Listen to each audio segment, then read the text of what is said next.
બગડ નદીના નામ પરથી ઉદ્ભવેલું બગદાણા ધામ. આ એ જ બગદાણા છે જ્યાં એક એવા સંત બાવલિયાનો જન્મ થયો જે માત્ર ગુજરાતને જ નહીં પણ આખા ભારત વર્ષને ગૌરવ આપે છે. એ સંત બાવલિયા માતાના ઉદરમાં બાળકરૂપી ઉછરી રહ્યા છે.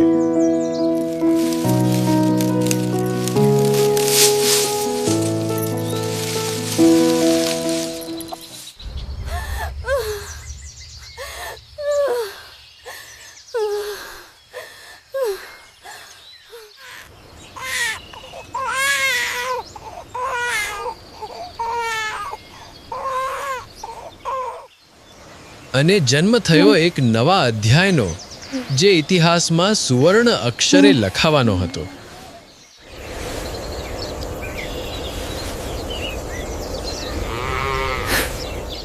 બાળપણથી જ બજરંગ બાવલિયામાં સંન્યાસી લક્ષણો સાફ સાફ દેખાતા હતા. ધીમે ધીમે તેમને ઈશ્વરીય સંદેશ મળી રહ્યો હતો.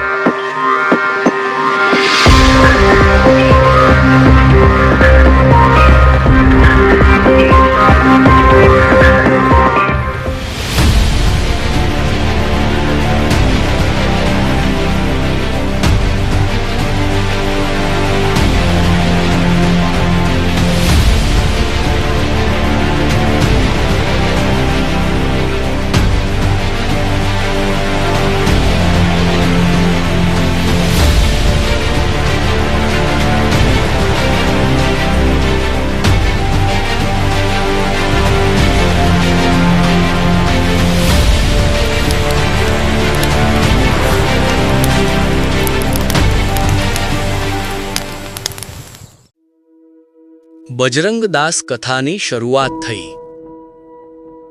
બાપાએ બગદાણા આશ્રમનો પાયો નાખ્યો. બાપાએ અગણિત પરચાઓ પૂર્યા. આજે પણ બગદાણા તેનો પુરાવો પૂરે છે. એકવાર બાપા ચા પીવા માટે ચાની કીટલી પર ગયા. ચા પીધા બાદ દુકાન માલિકે બાપાને કટુ શબ્દોમાં કહ્યું કે બાપા, આટલું બધું બાકી બિલ નહીં ચાલે. ત્યારે બાપાએ બંડીમાંથી હજારોની રકમ કાઢીને દુકાનદાર પર રીતસર પૈસાનો વરસાદ કરેલો.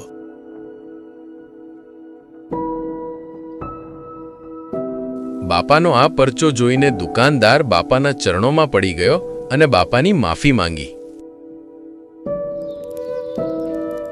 એકવાર બાપાને સમાચાર મળ્યા કે આશ્રમના સેવક કહેવાતા ગોવિંદભાઈ, જે બાપાના ખૂબ માનીતા સેવક હતા, તેમણે ચોરી કરી છે. બાપાને જાણે કંઈ ખબર જ ના હોય તેવી રીતે બાપા તેમના ઘરે ગોવિંદભાઈને મળવા ગયા. બાપાને ખબર પડી કે ગોવિંદભાઈના માથે દેવું વધી ગયું છે, તેથી ગોવિંદભાઈએ ચોરી કરી. બાપાએ તરત બંડીમાં હાથ નાખ્યો અને બોલ્યા, બોલ ગોવિંદા, કેટલું દેવું છે તારા માથે? બોલાવ તારા બધા દેવાદારોને. અને બાપાએ ગોવિંદનું બધું દેવું ચૂકવી દીધું.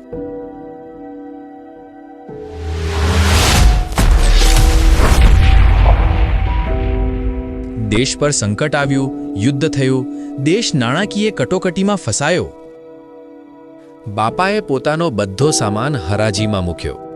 બાવલિયાએ કીધું, દેશ સેવા એ ઈશ્વરની સેવા સમાન ગણાય. જો આજે દેશ પર આવેલા સંકટ સમય પર દેશને દગો આપું તો મેં મારા ઈશ્વર સાથે દગો કર્યો કહેવાય. બાપાના સામાનની હરાજીમાંથી ઉપજેલા તમામ નાણાં બાપાએ દેશની તિજોરીમાં નાણાકીય સહાય માટે જમા કરાવ્યા.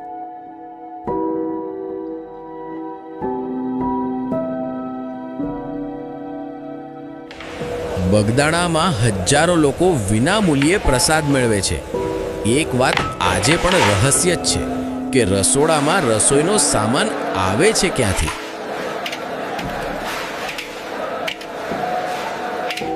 આજે પણ આશ્રમમાં 24 કલાક ચાની કીટલી ચાલુ જ રહે છે.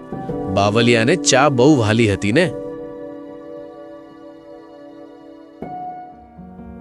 અંતે બાપાએ બગદાણાને વિદાય આપવાના સંકેત આપી દીધા.